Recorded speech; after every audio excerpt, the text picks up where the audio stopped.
Greetings and salutations from a few miles west of Dry Prong.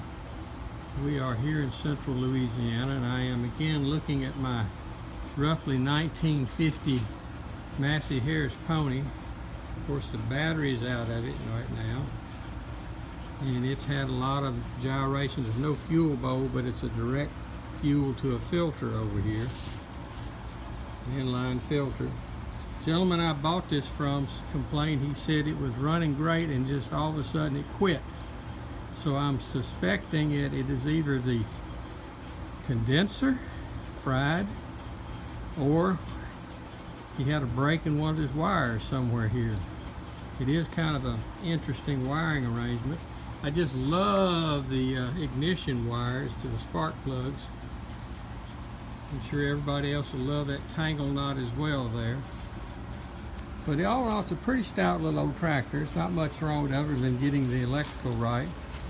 I did pull the generator. I'm going to put in a alternator here instead of a generator.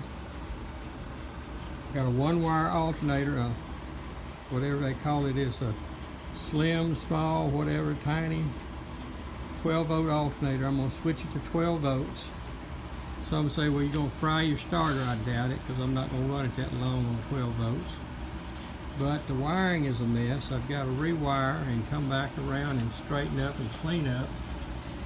And here is the ignition switch, which will work, but I'll probably put something a little better in there. I know the alternator is intact, but the oil pressure gauge where the green tape is right here is glass is busted out of it, so I'll have to work on that as well. But I'm going on 2 minutes here, and I need to keep it short, so back to work.